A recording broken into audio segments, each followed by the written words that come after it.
അതെ, ഇതൊക്കെ കഴിഞ്ഞിട്ടാണ് നമ്മുടെ മെഗാ വഴക്ക് നടക്കുന്നത്. അതായത് അനുവും റെന ഫാത്തിമയും കൂടെ കിച്ചണിൽ ഒരു മുട്ട വഴക്കായിരുന്നു. അതെ, റെന ഫാത്തിമയ്ക്ക് കണ്ടന്റ് വേണമെങ്കിൽ കിച്ചൺ ടീമിൽ ആരുടെങ്കിലും ഉടക്കാം. അത് മാത്രമേ റെന ഫാത്തിമയ്ക്കുള്ള കണ്ടന്റ്. പിന്നെ ഉടക്കി കഴിഞ്ഞാൽ പിന്നെ സംസാരമൊന്നുമില്ല, ജസ്റ്റ് എന്തെങ്കിലും ഇങ്ങനെ അതെ, ഭയങ്കര ഗസ്റ്റർ ആട്ടോ കാണിക്കുന്നത്. അത് നമുക്ക് ഭയങ്കരമായിട്ട് വേർപ്പിക്കൽ വരും.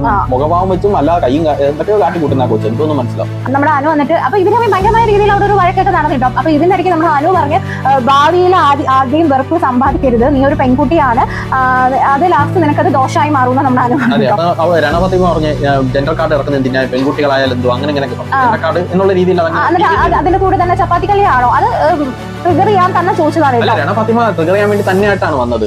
ആ ഒരു പ്ലാനോടെ തന്നെയാണ് പുള്ളിക്കാരി അവിടെ വന്നത് തന്നെ.